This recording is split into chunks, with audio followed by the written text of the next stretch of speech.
বাড়ি থেকে বেরিয়ে প্যান্টের পকেটে হাত দিয়ে কানে হেডফোন লাগিয়ে রিমিক্সের তালে তালে মনের সুখে গান গাইতে গাইতে রাস্তা দিয়ে হেঁটে হেঁটে যাচ্ছিলাম। হঠাৎ একটা মেয়ের মিষ্টি মধুর কণ্ঠে থমকে দাঁড়াই।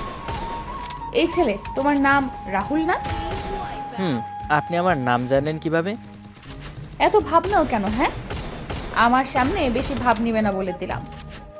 আপনি কোন দেশের রাজকন্যা যা আপনার সামনে ভাব নেওয়া যাবে না? যত সব আসে যে কোত্থেকে এগুলা। এই জানো, আমি তোমার সিনিয়র, তাই মুখ সামলে কথা বলবা বলে দিলাম। আপনি আমার সিনিয়র সেটা আগে বলবেন তো। আপু, আমার একটা শখ আছে, পূরণ করবেন? দেখবো পারি কিনা, আগে বলবে তো। আমার ছোটবেলা থেকে বড় আপুদের সাথে প্রেম করার খুব শখ।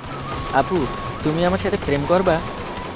মানুষের কত কিছুর আশা, আর তোর কিনা বড় আপুদের সাথে প্রেম করার আশা।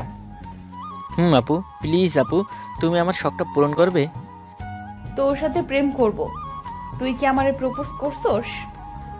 সামনে হাঁটু গেড়ে বসে দুই হাত দুই দিকে দিয়ে বলি, আপু, তুমি কি আমারে তোমার পিস্তি জামাই করবা? তোমার সন্তানের বাবা করবা?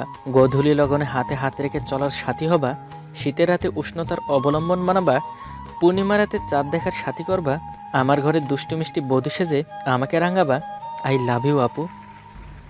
বানাবো তোরে, আমি আমার স্বপ্নের পুরুষ বানিয়ে রাখবো এই হৃদয় গহীনে হাজার হাজার বছর ধরে। তাহলে আপু, আমার একটা ইয়ে দাও না। যা, আমার বুঝি লজ্জা করে না?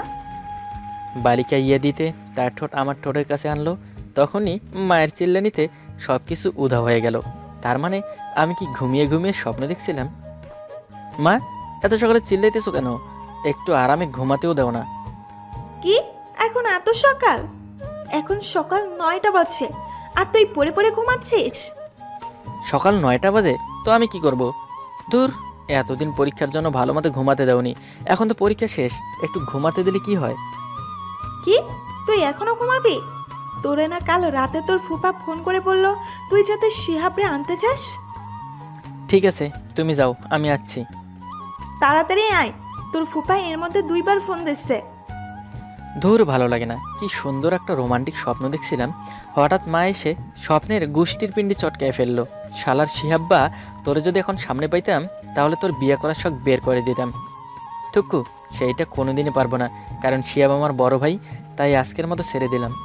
এতক্ষণ ধরে ফাও পেশাল পারতে গিয়ে আমার পরিচয়টাই দিতে মাগার মনে নেই। আমি রাহুল, এবার এইচএসসি দিব। আর শিহাব হলো আমার ফুফাতো ভাই, কিছুদিন হলো বিয়ে করেছে। আমার টেস্ট পরীক্ষার কারণে বিয়েতে যেতে পারি নাই, তাই পরীক্ষা শেষ বলে শিহাবের আনতে যেতে বলেছে। সেটাই মা বলতে এসে আমার স্বপ্নের 13টা বাজাই ফেললো। আপনারা সবাই বসে বসে চা খান, আমি ফ্রেশ হয়ে আসি। রাহুল, ও রাহুল, তোর ফোনে কে যেন ফোন দিতেছে কখন থেকে? এত চিল্লাইতেছো কেন? একটু শান্তিতেও খাইতেও দিবা না? এই, আমি চিল্লাই না, তোর ফোনে কতক্ষণ ধরে ফোন দিতেছে তাই বললাম। আর এতেই চিল্লানো হয়ে গেল না? এই কি করছো মা? কান ছাড়ো, লাগছে কিন্তু। কান বড় হয়ে গেলে কিন্তু তোমার ছেলের কেউ বিয়ে করবে না, সবাই কানওয়ালি বলে হাসাহাসি করবে।